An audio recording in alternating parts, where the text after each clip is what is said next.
Hi, welcome back to my channel. So today I'm going to be going over every single book I have given 5 stars. And that is going from 2019 all the way till now, 2024. So let's just jump right into this. I'm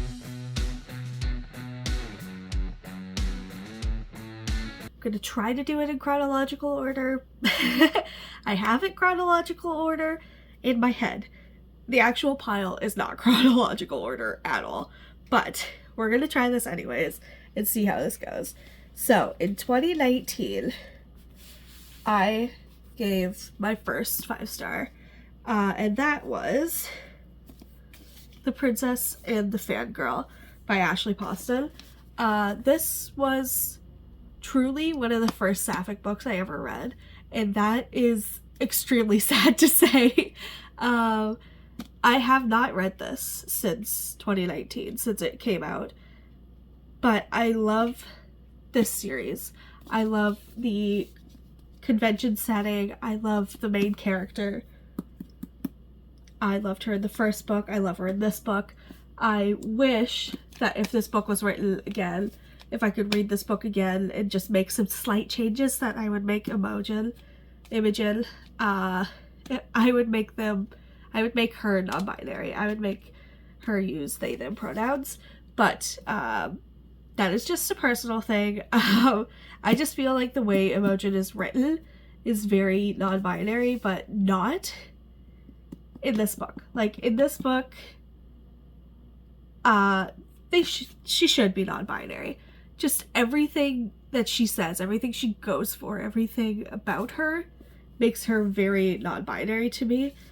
But she's not, which is odd. I really think that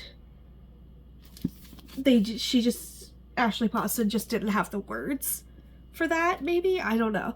But this was a book from 2019, and I understand that, but I still think if I were to change anything about this, it would be Imogen being non-binary.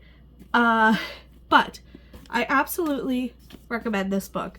I do not recommend the first one or the third one because I haven't read the first one in so long. I don't remember if I'd still like it.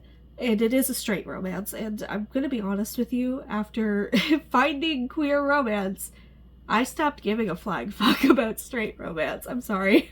I'm so sorry, that was very mean. But I just don't care about straight romance as much anymore.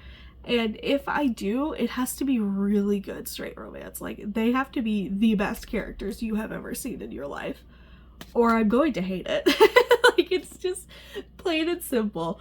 If it's a sapphic romance or a male-male romance, a Killian romance, I am probably going to like it a little bit more, purely just because it's gay.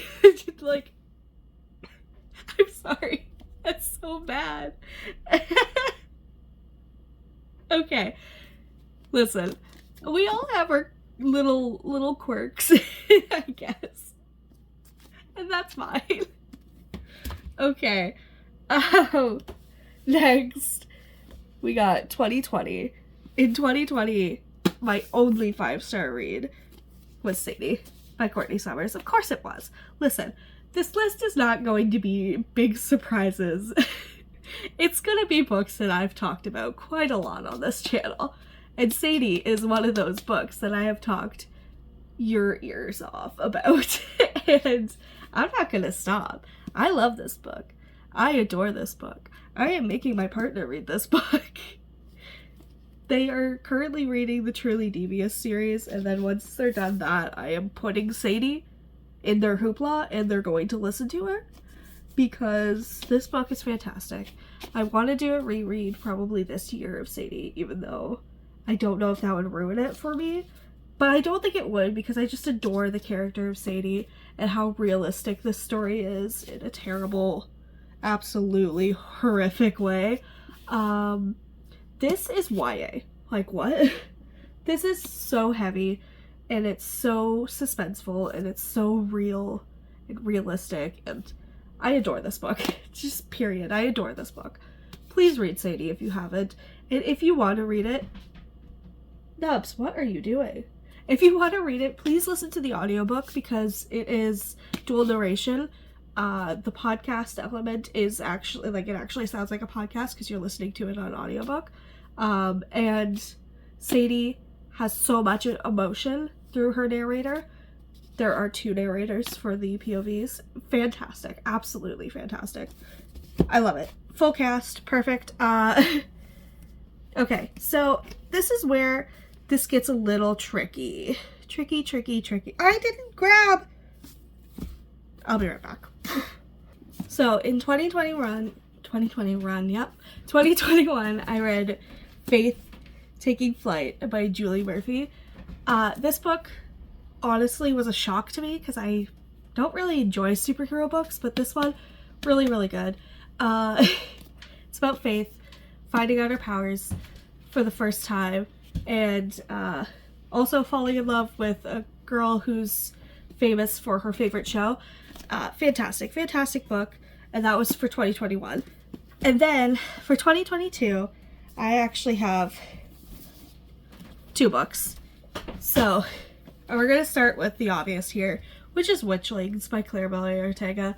You've heard me scream, you've heard me shout about how fantastic this book is and how much I adore these characters. This is a middle grade about witches. What more can I say? It's queer, it's middle grade, it's magical, there's fantastic representation, fantastic friendship, and I adore it. It's perfect. So another one for 2022 is A Dowry of Blood by S.T. Gibson. I freaking love this book. It's Polly, it's vampires, it's a revenge story. It is written so fantastically. I do not care about prose normally, but this book made me care about prose. The writing is so beautiful in this book. It is purely a revenge story with a love story also in there. And, like, look at this cover. You're gonna tell me that you don't love this cover and you wouldn't read this book?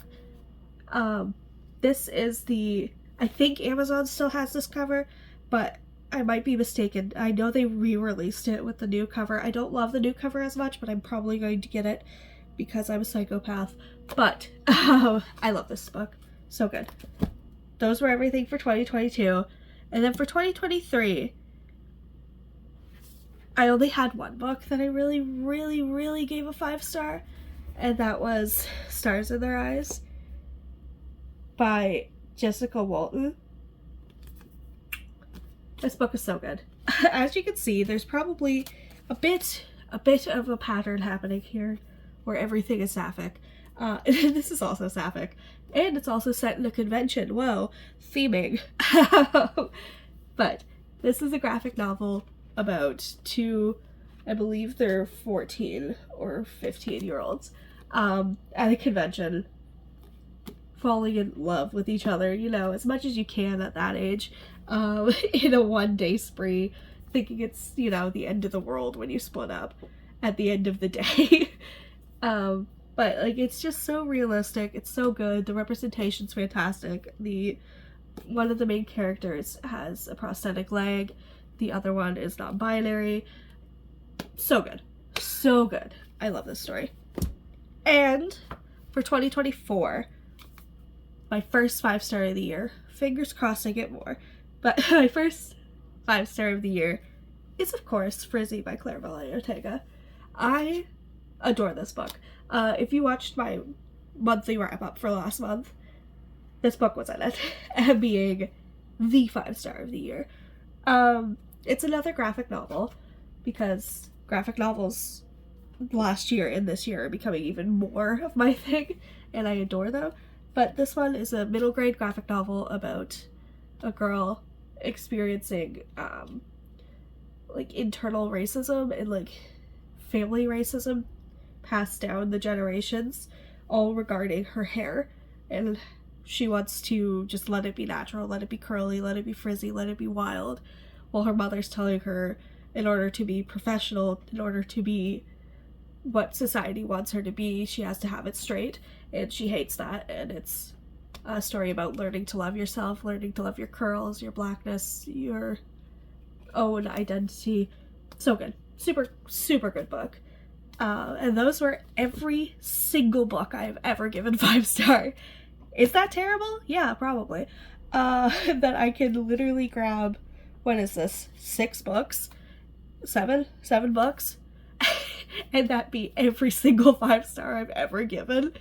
But, hey, here's hoping 2024 I get at least the same amount of 5 stars. Is that insane? Yes.